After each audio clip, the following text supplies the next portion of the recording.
All right. What's up, everybody? Welcome to Burning Hammer Wrestling. This is our like recap show that we like to do once in a while.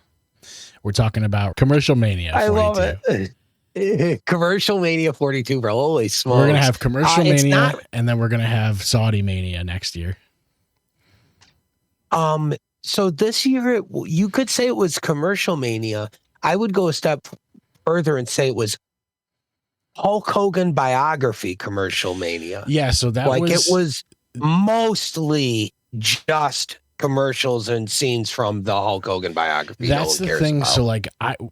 So you guys were watching like the international version, so you're getting like the Netflix feed, whereas I was watching on ESPN. So all I was getting was watching the Netflix ads. Feed from So it was really stupid because like they're trying to sell you ESPN when you're watching ESPN and it just doesn't make any sense. Or what? I don't get it. It's really, really irritating. So yeah, WrestleMania 42, dude, Las Vegas at Allegiant Stadium. They sold like 106,000 something tickets. Like 106K. Which is less than last year. Combined, obviously. Yeah. Yeah. But I've never given a fuck one time about the numbers from any company. And I think it's weird when I think about it now because it's like they're just shoving, like they're going, hey, we sold 50,000 tickets at these wicked inflated prices you guys are pissed about. Yeah. Cool. Like no one cares, dude. We just want to see the matches and the stories. You know what I mean? Yeah. We just want to see the matches and the stories. Yeah. I mean, again, I felt like it was just ad central. I think the problem I had, ridiculous ad situation, bro. The problem I had with it is that there's like, so you have normally on these PLEs, you'd have like video packages that build these matches. And it almost felt like in place of those video packages, you just had advertisements. Scenes from the Hulk Hogan biography. Right. That's what you had. 5-minute long scenes from the Hogan biography. It's like, what? Yeah. And never, ever do that again. And part of it, though, is like they didn't build some of these matches very well anyway. So, like, what are they even going to use? Yeah, they barely had. It was such a weird choice to me. It's like either they consciously chose to forego like their own storytelling for the shows in order to squeeze out some more ad dollars, or they didn't do the video packages because they knew they didn't have any story. So it's like, yeah, it's one or the other. It's literally either one or the other, and neither one is good. Neither one's good, and it's a bummer because I will say, bell to bell, a lot of the matches of this pay-per-view were really good. They actually were. I thought the matches weren't bad. I just think they were short. A lot of them were too short. Some of them were fine. Like some of them I had no issue with, especially like both main events I loved. Yes. And we'll get there. I don't want to jump around, but yeah, the advertising was like, what the fuck, dude? Yeah. It was way too much.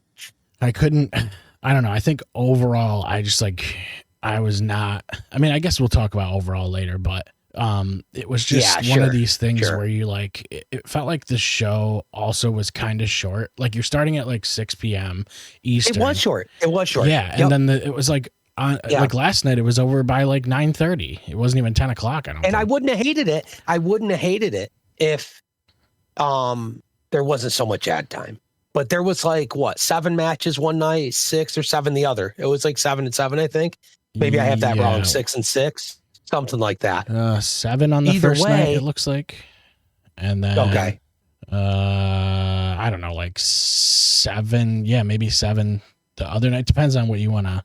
I don't know. I have a lot of weird shit that it don't matter in between too. That's true. The point is, I didn't mind the fact that it wasn't 6 hours each night because it would have been 4 full hours of ads. Yeah, like that's the thing. I said it when we were watching. I was like, well, why is it even 2 nights anymore? Like, don't do 2 nights. Yeah, I don't know. You can do all this in one night, I think. It doesn't even need to be 2 nights, but if it's gonna be 2 nights, add matches to both nights, not a bunch of extra bullshit. Or just give every match more time. Like they could have had it go 5 hours both nights instead of, what was it, 3 to 3.5 max both nights. They could have had it gone 5 both nights and just given every match like a half hour and people would have went crazy. Or given like the last few matches a half hour and then do like a couple matches that are 20, a couple that are 10, and a couple that are, you know, shorter, or one that's shorter to start off. And, you know, I don't know. I'm like the pacing. We're spitballing ideas, but realistically, with how many ads there were, the pacing was never going to work. I don't think the pacing was ever going to work with how many ads there were, because no matter what, they made sure that the energy was long gone before the next thing started. You know? And it was noticeable for me. It was noticeable for me in the main event of night 1, when they were really trying to like slow down and bring the crowd down so they could get them back. And it felt like they were doing that for way too long, because as the viewer getting sucked out of all the ads so much, it felt like they didn't need to slow down. It had been slowed down for them by ad breaks constantly, and they needed to get fucking going. And last year when they were on Peacock, I think it was last year they were on Peacock still. So they last year they were, right? Yeah, it was like the very last year. Yeah, you could buy Peacock like premium or whatever. You'd upgrade to the next tier, and you wouldn't have the ads. You'd have the actual video packages, right? So I don't know why they didn't do something like that this year, but it was just globally everybody just has ads. No, just everybody got ads. Yeah, that's what I thought too. Is everybody got ads? And I feel like, I mean, there's nothing really more to say about the ad thing. It's annoying. We all know what it is. It's just greed. And there's no way to avoid it being just greed. So it's like, in that regard, I just go, yeah, all right. Like, were the matches good? And the answer for a lot of them is yeah, for sure. There were a few that were like, or even just whatever, you know what I mean? But there were a few that were legitimately really good. Let's get into it. I think I was just kind of bothered by, like, if you're going to have ads like that, just make them actual ads instead of showing me the same ones over and over. It's that's right. Are they really making money off that? I'm with you on that. Yeah, just playing the same ads over and over again is like, I don't get it. Can you give me anything else? Anything else? I'd rather see ads for shit that's not even real at that point. Yeah, like literally give me like Oral-B commercials. Like, I don't give a shit. That's so dumb. That's so funny. You're like, I definitely don't have anything to do with dental hygiene. That's not what you meant, but that's funny though. All right. So the very first match of the weekend was the Usos and LA Knight versus the Vision and IShowSpeed.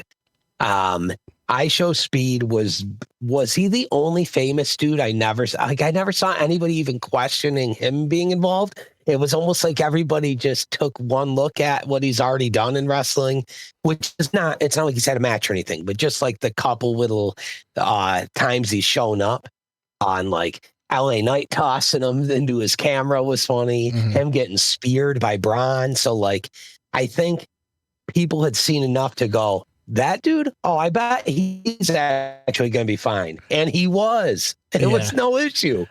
The match was fine. It wasn't like the craziest match you've ever seen. It was short, as are a bunch of matches we're going to talk about felt like they were too short. But I think a lot of the celebrity stuff went towards Jelly Roll and that's right, like Pat McAfee. You know what I mean? Like all the focus went on that. I want to say it's funny you say that, because it was literally just the same bullshit almost. It was like all they ended up doing was setting up for fucking Speed to hit that huge splash, which looked great. He did a really good job with it. It looked cool. It was viral moment or whatever, you know. big deal. But that was cool. Like, no disrespect to that. But then in the main event, the way that they decide to get rid of fucking McAfee and Jelly Roll is with a fucking put him through a table spot. Mm-hmm. I don't know. It was like at least they knew they fucked it and were trying to listen to the fans and go, let's get these guys out of here. And the whole time Michael Cole's on the mic going, yes, screw these guys. Let's just have an actual main event match between two guys that we've wanted to see have a main event match for 20 years. Yeah. Like, why? And so I liked that they actually acknowledged it on the broadcast. Having said that, just don't book that to begin with. So you can't be like, oh, they nailed it. They would have nailed it if they didn't book that to begin with. So, I mean, disaster recovery was okay, but it's basically about them having viral moments, and that's really what it comes down to, especially with Speed. Mm-hmm. You know what I mean? Like his audience is just trying to get that anyway, you know? Yep. And having said that, kid's athletic and he sold good. It was like, yeah, I'd like to see him around again. He's the only one of them that I really care if I ever see again, because he doesn't seem to be a piece of human and he's super athletic. And he actually seems like if he learned how to do it, he seemed like he could learn it. Like he was taking to it easily. So I don't feel like that's going to be the last time we see Speed. That's for sure. No. But we will see him team up with Logan Paul and Austin Theory again. That's for sure, because that didn't go well. Yeah. Let's see. Next match was the first real match. Jacob Fatu and Drew McIntyre. And how ironic is that? A real match, and it was an unsanctioned match. And what did that mean? They did give a funny intro to it when the commentator was like, not commentator, but the ring announcer was like, something along the lines of, due to this being an unsanctioned match, we won't be liable for whatever shit happens.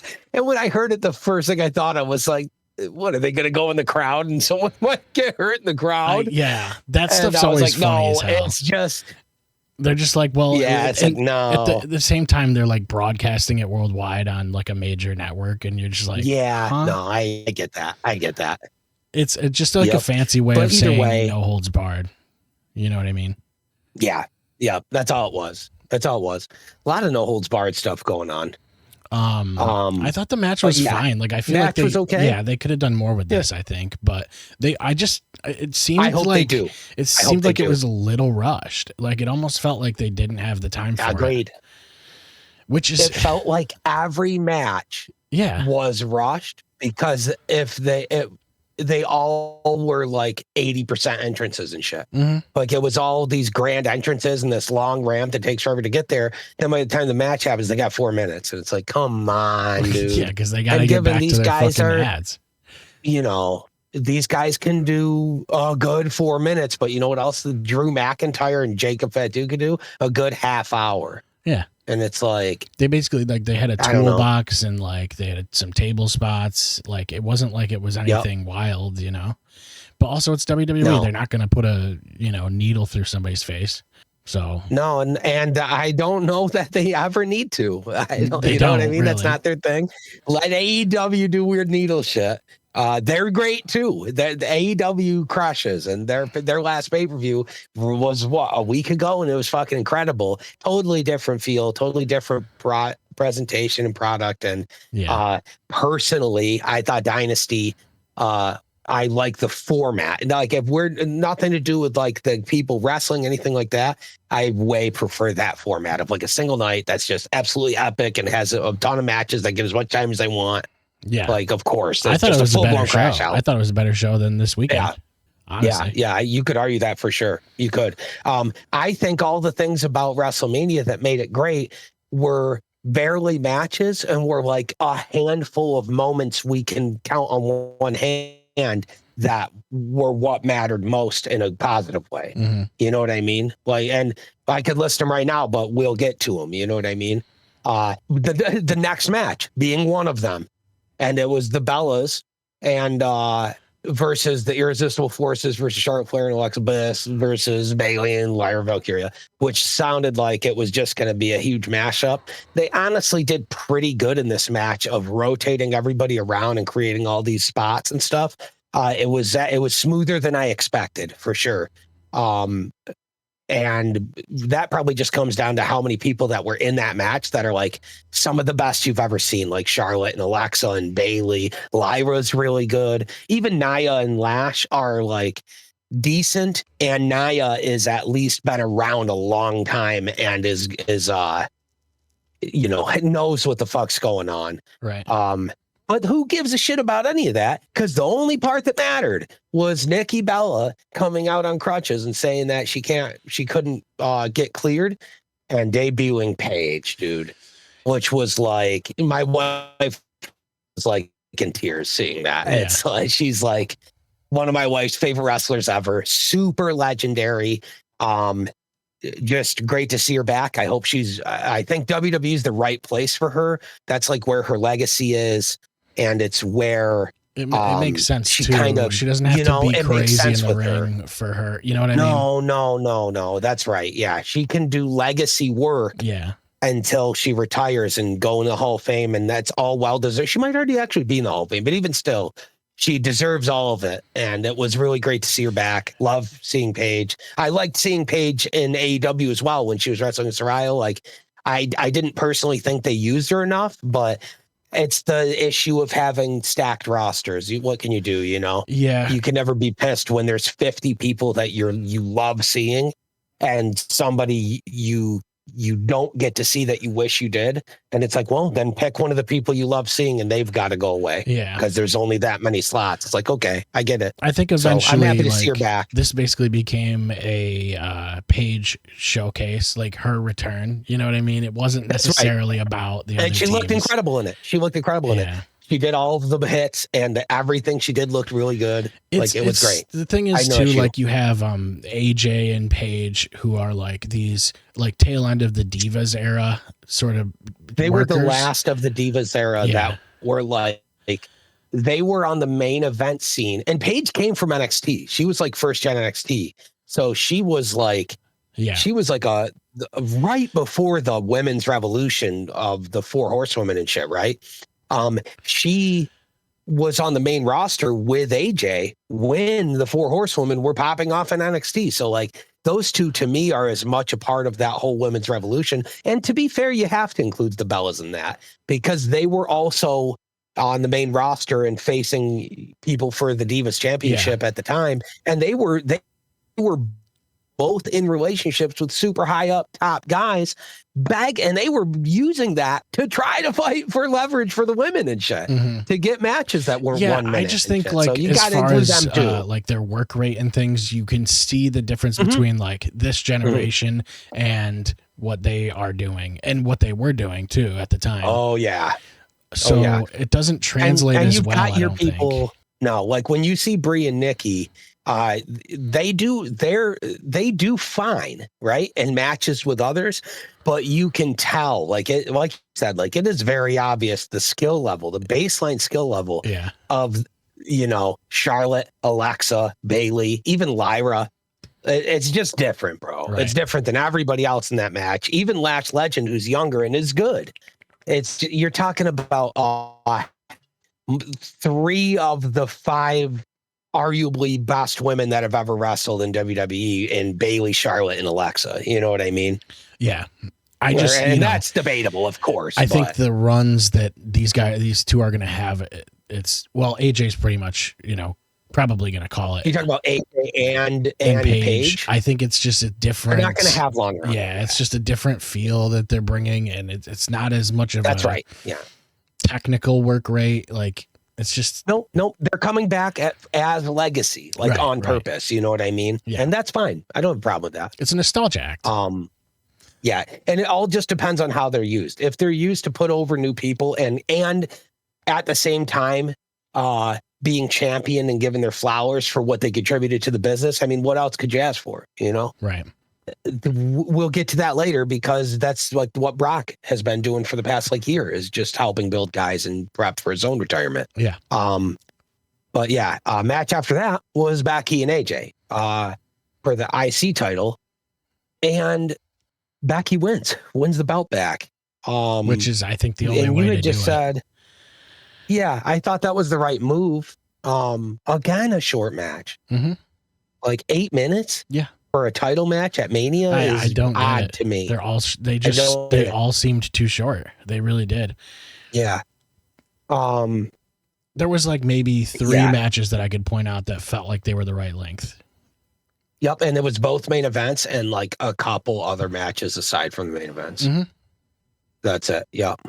But you know what match felt like it was the right length, ironically, is the Lesnar match. And it was the shortest match of the weekend, but it felt correct, though. That actually made sense. Because of what it was. Yeah. It made sense that it was that. Yeah. So that's different. But that was the shortest match of the weekend. But yeah, Becky and AJ, like there's not really any major memorable spots or anything that have to be called out. It's more so just Becky winning. AJ, look kind of bummed, and I've said it on the show. Like I thought the whole feud fell short. I agree. It didn't feel like there was ever like a high stakes moment, and it didn't really feel like they were Becky was kind of adjusting her character for it, and AJ, her character work doesn't really necessarily vibe with what's going on. Something wasn't clicking. Yeah. Something wasn't clicking. I couldn't agree more. Something wasn't clicking. And I like that Becky won. I think it's the right move. And yeah, it is. I think that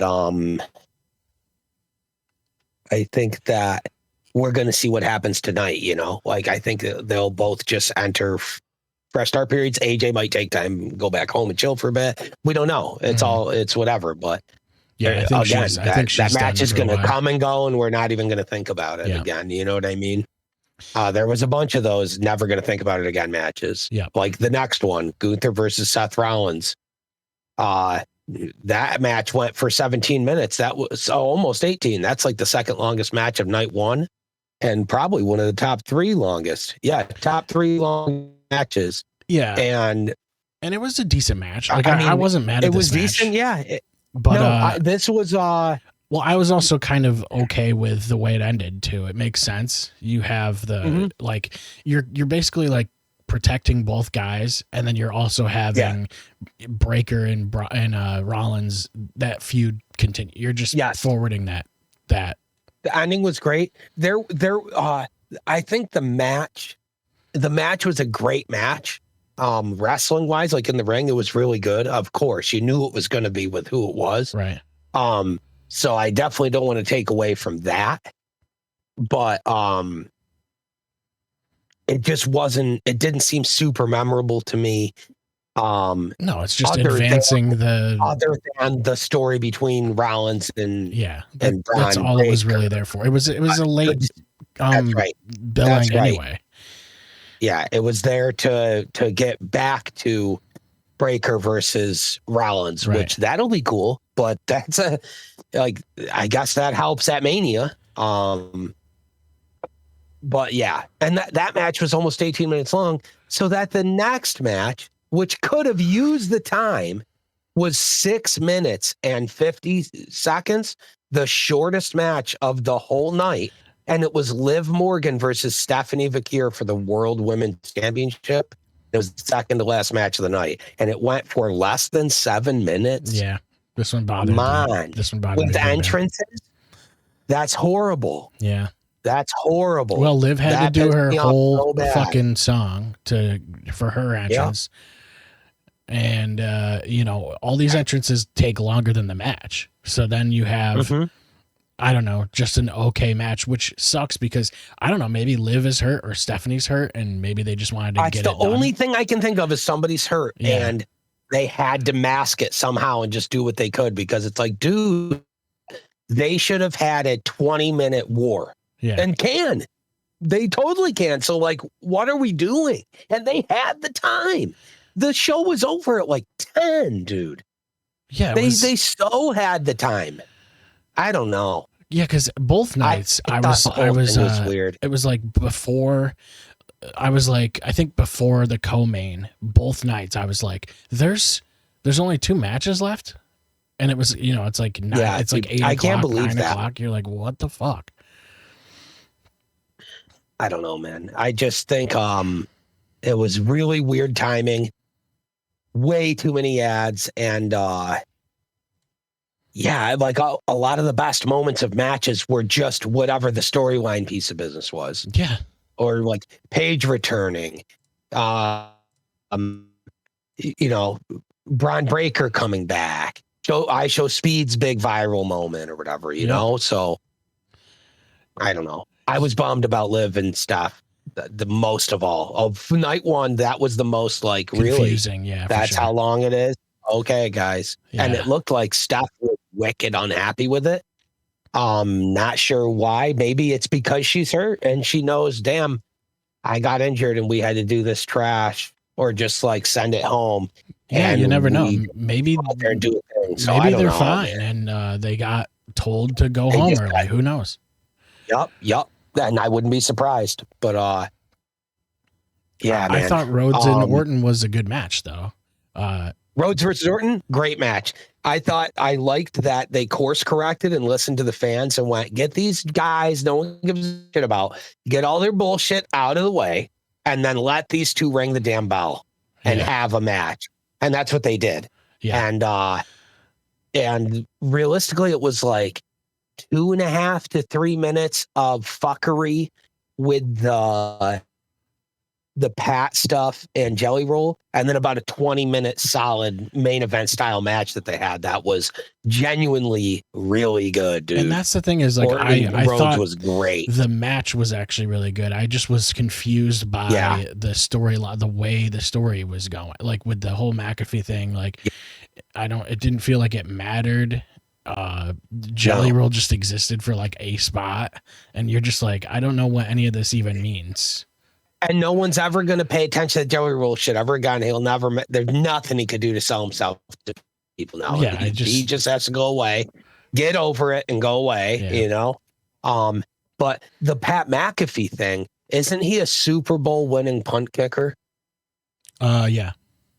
He is, right? Yeah. So maybe he should shack up with Orton, who's now punting guys' faces off. Which is like the only connection you can make with those guys, other than, Pat was a commentator, I guess. But I thought it was funny that, like, I said it when we were watching. I was like, I love that Pat McAfee thinks that just putting shades on and wearing all black means you're a heel now. And it did. Yeah, how about that? I don't know. It kind of did. Yeah.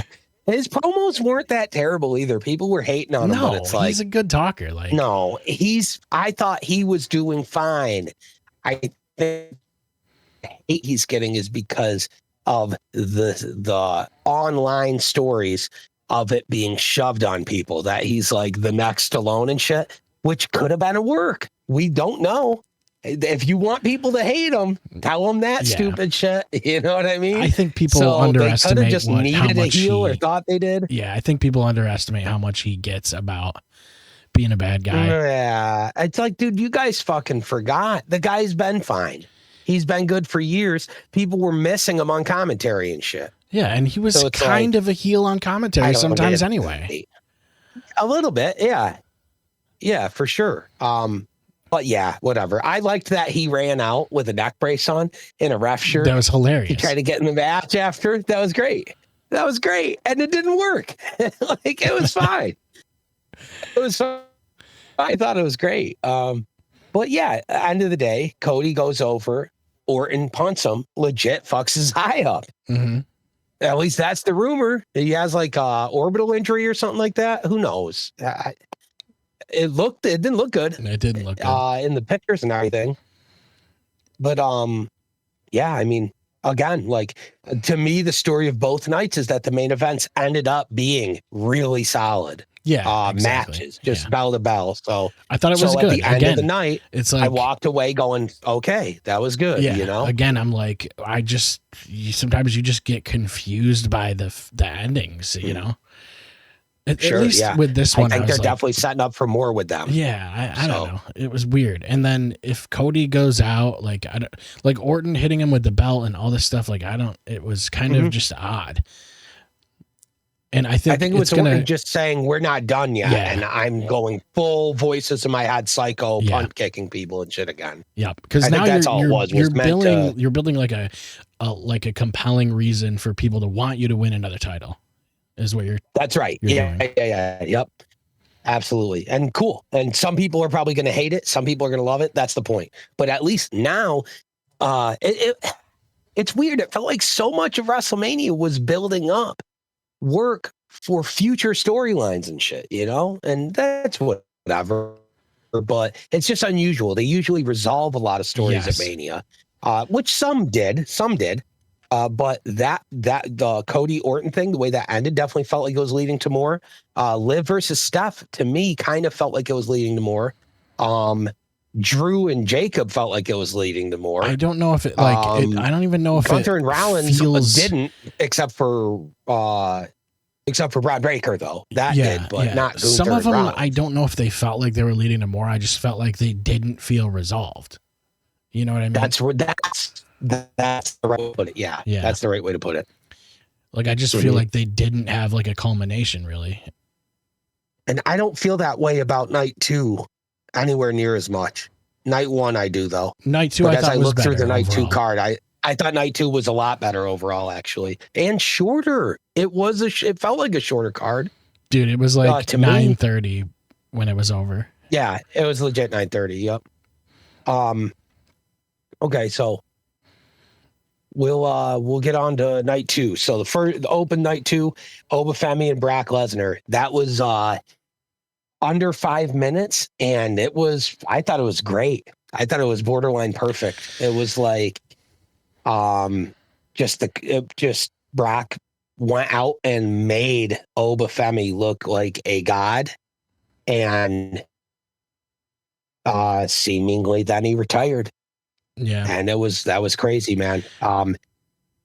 That was by surprise for sure. I think that's got to be the only time I've ever seen Brock Lesnar look like he was sincerely emotional.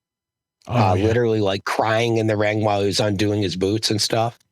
That's cool, man. To get to retire at Mania and retire on your back, like the way, and he seems to be a firm believer in like those traditions they talk about of the business that a lot of people will tell you they're all fake, or they're all real traditions until the top guys have to lose, Well, guess what Lesnar just did, Right. Guess what Cena did? Guess what AJ Styles did? Yeah, like it's real. It's real. It's as real as the legends make it. And when the legends do right by the business, it's real. Yeah. And these guys are showing that the prior generations were just scumbags, and the current gen that's now retiring are doing it in a way that is making the next generation, Yeah. And I think that match was like short, where like to the point where it made a lot of sense, because number one, you don't want Brock probably doesn't want to go for a long time because he knows it's his last. He doesn't match. even need to. Yeah, he doesn't need to either. And I don't know how many people he told it was his last match. I think it was kind of impromptu. Seemed like nobody. A lot of people. Yeah. And it seemed like almost nobody knew. It was interesting too, though. Like Brock hits hits a couple German suplexes, and then he hits an F5, and like Oba kind of like half sells it. And then he did. His sell was actually really great. He went down, but was able to start getting up, but he was 2 days, and he was just down on like one knee rack. Yeah. And then he choke slammed him. Yeah. And then the nasty ass pop-up powerbomb to Lesnar. A pop-up sit down powerbomb. And his pop-up powerbomb, I can't remember what he calls it, but fall from grace. Yeah. He does like a pop-up, catches the guy, and then does like a last ride style elevation into a sit down. It's basically a last ride. It's like a sit out last ride is really what it is. Sit out last ride that he gets into with a pop-up instead of a standard flip, Yeah. It's really sick. Really, really, really sick. Yeah, that match, there's not really much else to say other than, thank you, Brock. That what a crazy career. Dude has nothing to prove. He went out spending the last couple of years of his career just making stars and making all these memorable moments. Yeah. He put Cody on the map on his way to Roman and stuff. It makes so much sense. I don't know how you could be like, here's the new beast, you know what I mean? And then I'm gone. Yeah. He put a major stamp on Oba as a different type of main event level feared top guy. You know what I mean? If you do that to Lesnar, Lesnar was either holding on to or directly surrounding the WWE title or the world title for the past fucking 15 years or whatever. Yeah. Other than when he was in UFC, he's had like a 24-year career or some shit. So it's like the dude's only ever been highest level box office main event, Roman Reigns, John Cena, Rock, Austin level guy. And he just stamped Oba and said, this guy's one of them. And that's you can't get a bigger stamp. Yeah, so now approval. it's interesting too, though, because now you kind of can't have Oba lose. You know what I mean? Like you have to still make him the powerhouse. Like who beats him? You can have him lose, but not right now. Right. It's going to have to be He's a got to minute. go through things.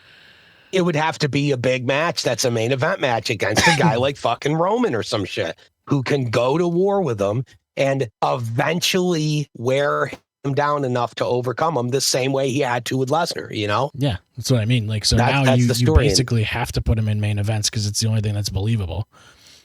And if you don't, he's got to destroy guys, you know? Right. If he's not in the main event, he's going to destroy guys until you get him to the main event and then show people the struggle if even needed.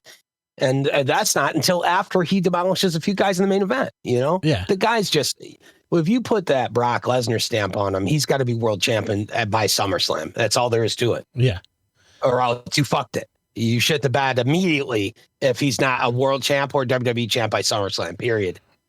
Yep. This SummerSlam, he is ready. Put the biggest belt on him.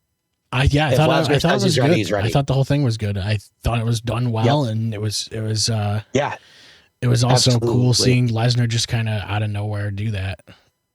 No one really expected that. And literally come up with tears in his eyes, just saying thank you. Actually saying thank you to fans. Yeah. Never it's just cool, man. A very, very wholesome moment. And just what a career. Now this next match, this is what bothered me.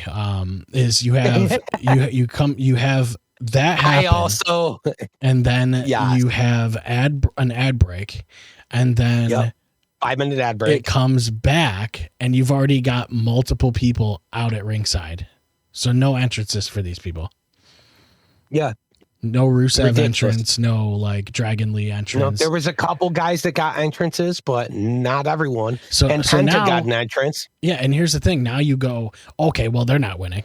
Like the guys who didn't get an entrance. Right. Penta got an entrance, and he was the one that got the random Mortal Kombat ad with the Shao Kahn helmet that was too big, and he had to hold on his head the whole time. Yeah.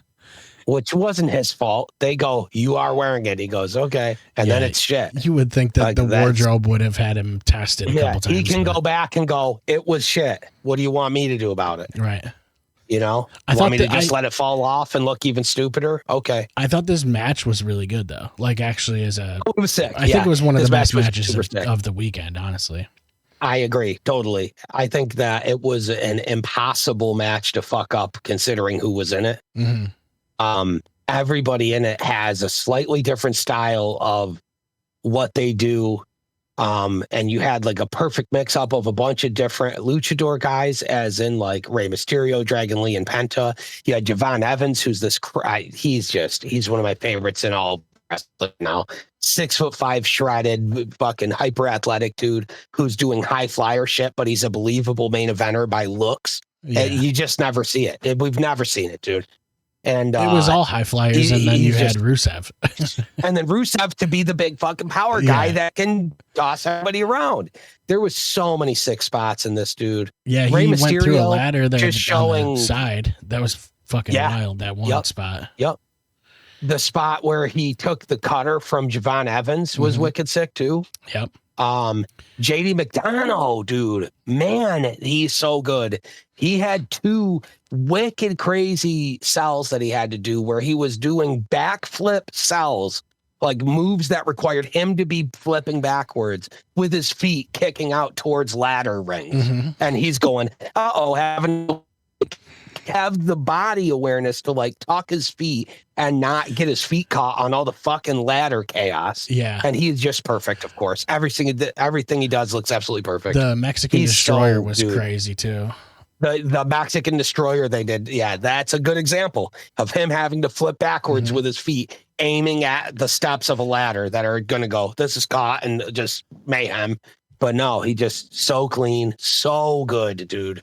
Yeah, it was like so a good match, like a good in-ring match, and it wasn't legit like, match. It and felt it got like 15 minutes. Yeah, too. it was long got enough. Correct amount of time for it. Yeah. Yep. Yeah, yep. I thought that was that was probably my 3rd favorite match of the whole fucking weekend. That was up there for me. Penta winning was fine. I thought it was really only Javon him, just because I love Javon. I thought it was really only him or Javon that was gonna win this. Yeah, thing. I'd like to see him feud with a bunch of these guys on his run, and he probably already has. And I just maybe haven't seen all of it, but I mean, Javon is the future, bro. You just I don't know if he's going to be IC champ, but soon. Okay, next match. Yeah, Trick and Sami. Dude. Unless you have anything else you wanted. Oh, Trick and Sami. I have to talk about it. One of the best moments of the entire weekend is just Trick Williams' coat. That shit is so stupid. That smoked me so bad.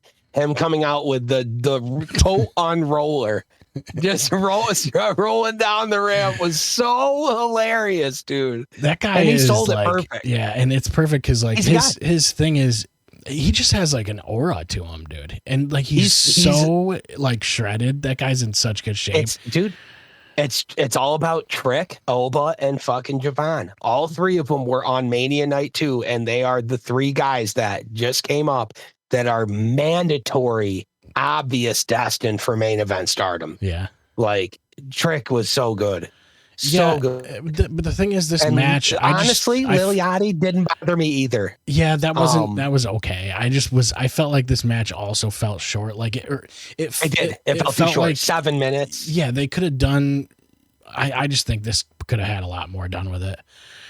Agreed. And we really felt like it was teasing a Sami heel turn. I don't know. I think it might have just been because everyone was booing Sami because they wanted this to be Trick versus Carmelo, which looks like what they're going to be building now. Yeah, it's the same effect that you got with like Cody Rhodes. You get like this booing of a babyface because they just don't want him to win. Just are going, why? Yeah, that's all. So it's not that I think they hate Sami. They just hated I think they were honestly not even necessarily booing Sami as much as they were just booing the company.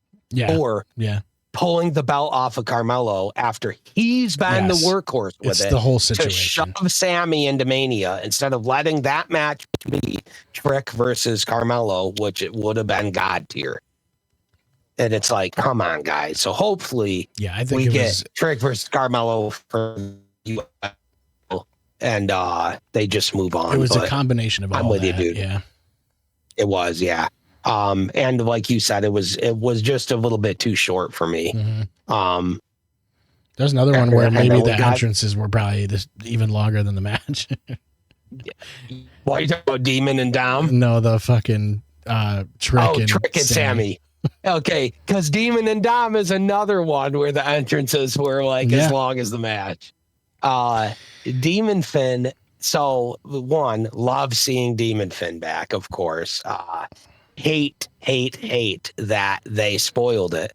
Just let them come out as the demon, though. It's Mania. I think they're going to be fine. They were desperate to. They're just so tickets. desperate for tickets, bro. I did not like that they wrote demon in big letters across his back. That was kind of stupid. It's like it was cheesy. Yeah, and I didn't like that in commentary. If anything happened involving him, they went the demon. It sounded like a PS1 SmackDown game when it sounded like Fight Night Round 3 when you're fighting and you're nicknamed the Body Snatcher because that's the only nickname in the game that'll ever matter. Yeah. And then the commentator doesn't say your real name, and they just go, the Body Snatcher is doing whatever, blah, blah, blah. But first it has to have this separate audio file of a Body Snatcher. That's what it felt like with this whole match, was just the Demon is getting ready to blah, blah, blah, blah, Yeah, blah. character nickname. Dom needs to watch out for the Demon. Like, it was like, dude, we can see it's Finn Balor.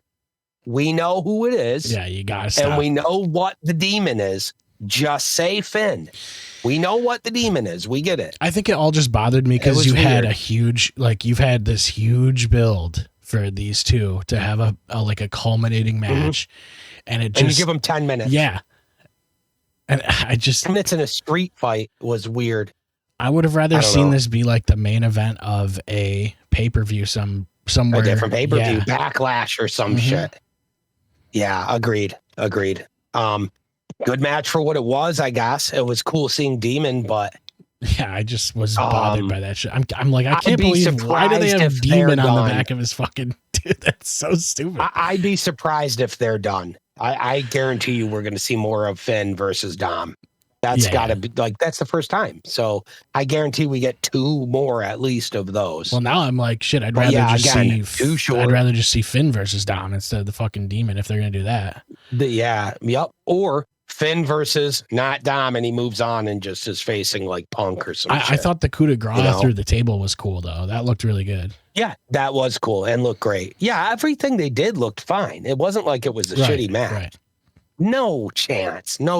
Like, the work they were doing was great. It's just again, it ran short. Of it. Yeah. It didn't feel big enough. And I think part of that was that it was another fucking arena hellscape where they go, let's have all these characters that have all these awesome entrances. Let's make sure there's daylight the whole show.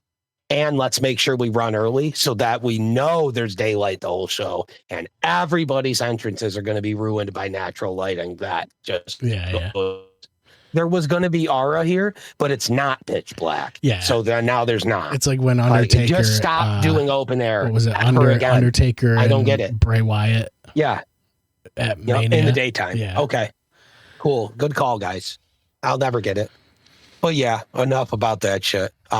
Next match, Rhea versus Jade. Was that the best Jade Cargill match ever? That to me might have been the best Jade Cargill match I've ever seen. Her chemistry with Rhea was off the chain, that was one of the best matches of the weekend for me. I would say it was up there. Short, I think, man, they were so good. I just think Jade gets a lot of shit, but I don't think a lot of it's deserved. No, but dude, I rewatched reversals they were doing and shit were so nasty. Yeah, so I rewatched. I think Saturday before night 1 started. Okay, and I rewatched Jade and Naomi's match at Mania. Dude, that was a good match. And that was fantastic. That was a fantastic match. Fantastic, dude. Yes. And it really showed what Jade can do. So I don't know. I thought that match was better than Jade and Rhea, but it may have been. I'd have to go back and watch it. I think it's worth watching that again for sure. Cause it's sure. You know, a lot of people, again, it's like they dig on her for ring work, but she can fucking put on a match. That argument after 2 Manias now, the one with Naomi and now this with Rhea, you can't. That argument's toast. Yeah, she's been ready. Like, dude, she was so good in this match with Rhea. They both looked like 2 just superheroes, and they had such a good chemistry together in the ring, and were doing so like everything they did because of their sizes and their body shapes and stuff.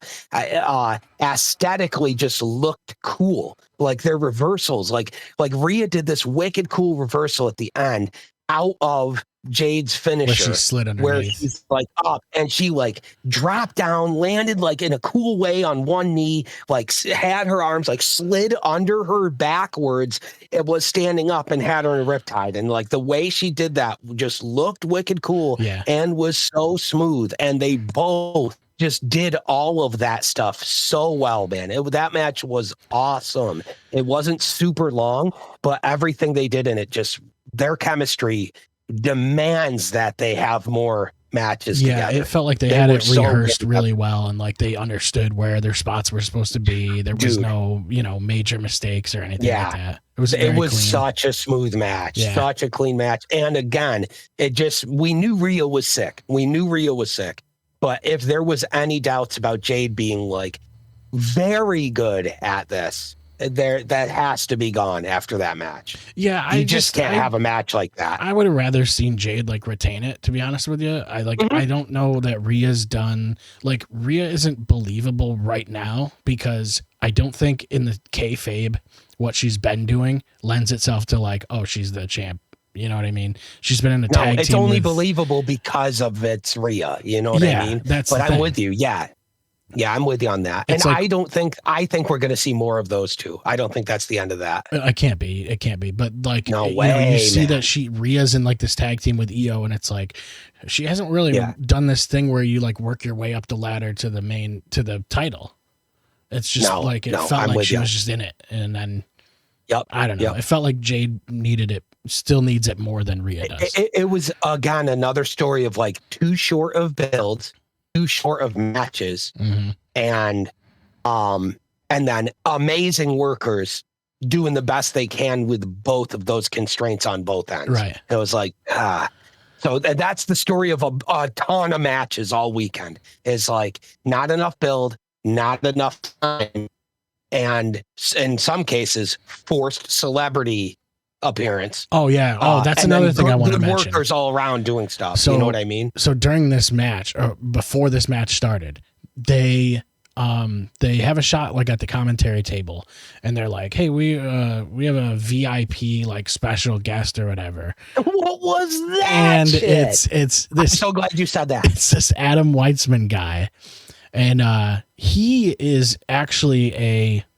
he's like a multi-millionaire. But he what the hell, dude? So like it's like basically speaks to TKO's like greed, because they're just like, yeah, we'll put him on the screen for a little bit. This guy said he'll give us $250,000 if we put him on screen and shit. To sit Let's get him at the commentary booth. One women's match of the night. It's so weird. So weird. But this guy actually was dude. He made a bunch of money off crypto. He was like he's like a scrap metal guy from like upstate New York, and he was a booster for Syracuse basketball for like a long time. So that's why he's famous, I guess. And that's why he's a billionaire or something. It was so weird. Seeing them introduce some guy, no one gives a fuck. They're like, he's with us now. He just sits there, never says a word. No and he's commentary. Just like, I'm a deer in headlights. Yep. Hey, cool. Yeah. And you could tell both of the commentators were doing it because they're pros, but they're also going, we're never going to see or talk to this fucking weirdo again. Exactly. He literally paid to sit at the commentary table for the only women's match of the night. That is the greediest shit, most corporate greed main event shit you could imagine. And TKO's like, yeah, we'll take that. Out a commentary booth seat for one match. Yeah, I forget what they called it, like VIP, like premium VIP experience or some shit. They said that's so stupid. I was like, so you gotta stupid. be kidding me with this. No one fucking cares at all. So stupid. Just have him sitting there. Even if you just have him sitting there, like, why do we need to? I don't give a fuck about this guy. That was one of the most what the fuck were they thinking moments of the whole weekend. It was just it was an indicator of like, it was an indicator of like where we're at right now with TKO. Where we're at with the fucking TKO. That's exactly right. And then the Danhausen thing.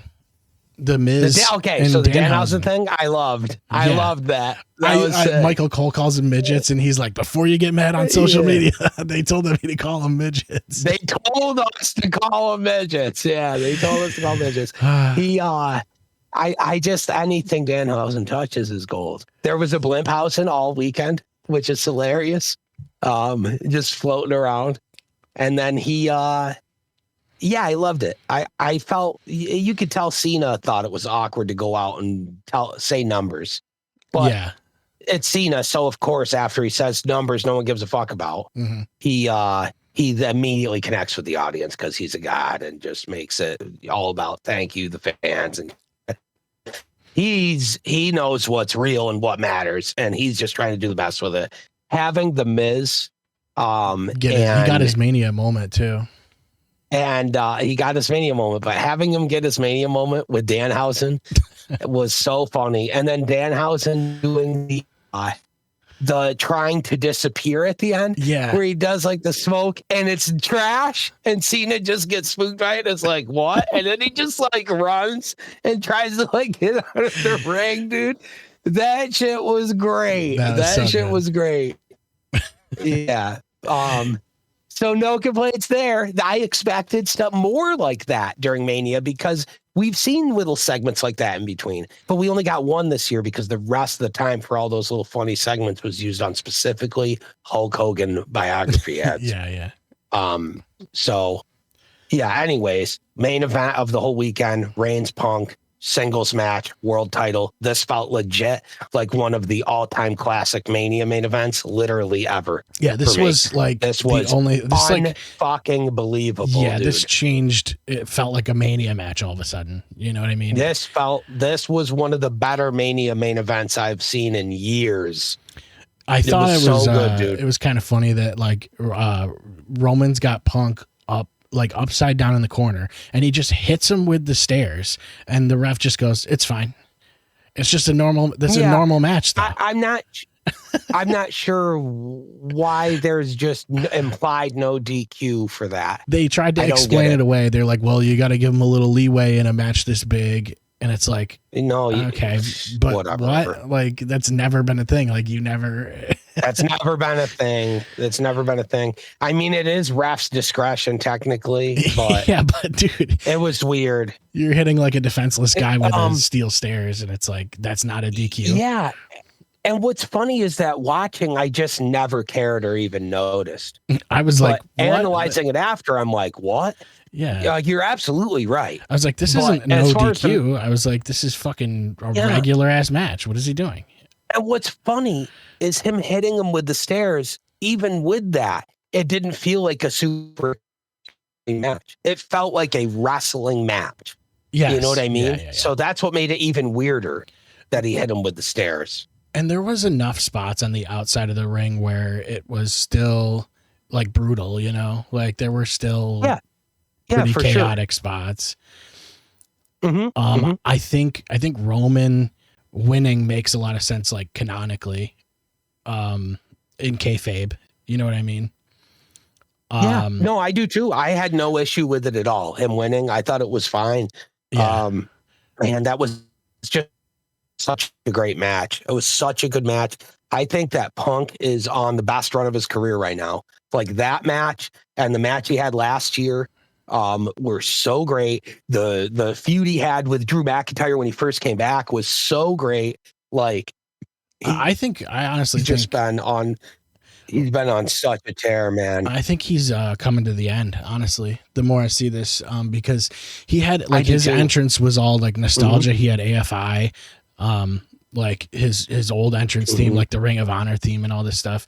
And you got, I think what you can do if you really want, if he does decide to call it, is you can have him come out and be like, yeah, Roman, you were right. Like I am old. You know what I mean? And start this like retirement wrap up. That's what I mean. Like it's going to be, dude, I just can't wait. I can't wait. The Punk and Roman stuff is just so good. The promos they had leading up to it were so good. It was an obvious main event of the weekend, even though it was another not the longest build as far as setup goes. Yeah, they're just both so good that it didn't matter. It just was amazing, you know, absolutely amazing. Those guys are unbelievable. And I just, it's so crazy to see. Like Roman has had such a crazy WrestleMania main event run that it's getting tough to argue. Like you can always say Cena's the greatest of all time because of the championships, right? That's a record that no one's touching, is that championship number. Or maybe not no one, but that's a record that you can point to go, that guy's the deal, you know? But you have to talk about Roman's WrestleMania record. Like he has the most main events of anybody. And it's not like, and the reason he did is he always would say, I'm here because show me the guy who's going to do it better than I am. Show me the guy who can take my spot from me. And then he can go ahead and come take it. Right. And people thought that was stupid until Cody showed up and took it. And it was like, oh, okay, that's actually really how it works. Seems to be. Yeah, I'm always just bothered when it's a guy who's like part-time, you know what I mean? And it's like for sure. The whole thing about the World Heavyweight Championship and the way Punk was selling the World Heavyweight Championship is it's the workers' title. So now you have it in the hands of a guy who's barely there. And I mean, shit, most of his promos were fucking remote like vignettes. Or like he was on like David Letterman or some shit. Like it's like he's basically on like he was late filming night shows. Street Fighter and shit. Yeah. During this, that doesn't always mean but also Roman's not far from retirement. Like he says all the time that he's only got he's on his last contract or whatever. Yeah. So he doesn't say it all the time, but he has said multiple times he's on his, like when he signs his next deal, it's his last deal. And that already came and went, I'm pretty sure. So it's like, he's probably only got a couple years left to even care to still do it. And then he's going to end up in Hollywood. Of course he's going to, because look at him. Right. Yeah. He's got, he definitely has the look. And he should. And the aura. Whatever. There's nothing wrong with it. Yeah. Oh, yeah. Oh, yeah, for sure. But yeah, there was a couple matches that I felt like were WrestleMania matches, and then the rest just didn't feel like it for some reason.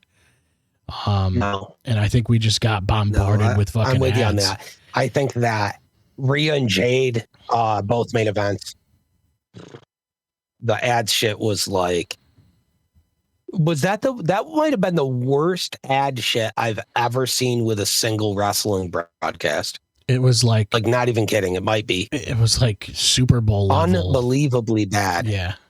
Yeah. I would. Yeah. Super Bowl level is a good way to put it. Yeah. It could have been worse. I don't know. Yep. Yeah. It could have been worse, but I'm with you though. I think that the pacing and the amount of actual matches of Dynasty was definitely better.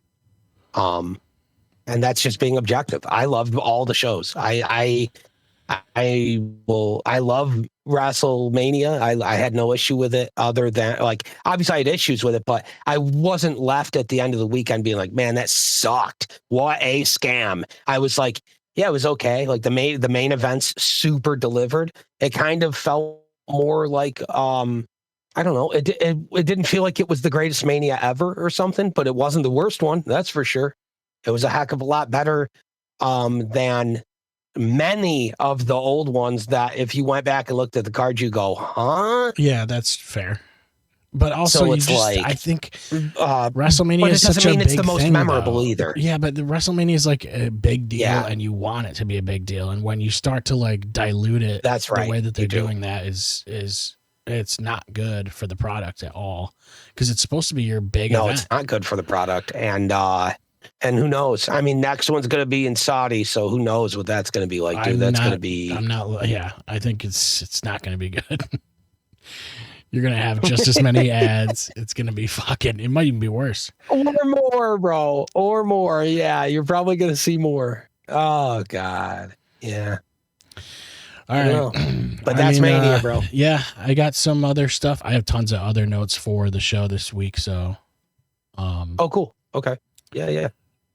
Yeah, we're getting together Thursday, right? That's our normal for the normal episode. Yep. Sick. Okay. And we'll have, Raw's tonight. Dynamite's Wednesday, right? Or is it Tuesday? Wednesday. No, it's Wednesday. It's Wednesday. Yeah, NXT is Tuesday. Yeah, and Dynamite, like the whole show was thing last week was fantastic. So obviously there was a big title change we'll talk about it. To talk about. So that'll be Thursday. Yes, there was, bro. Sick. Yeah, that's going to be cool. So yeah, that's it. Thank you everybody for watching. Like and subscribe. Good stuff. That's it. We'll see you guys Thursday. Yeah, thank you.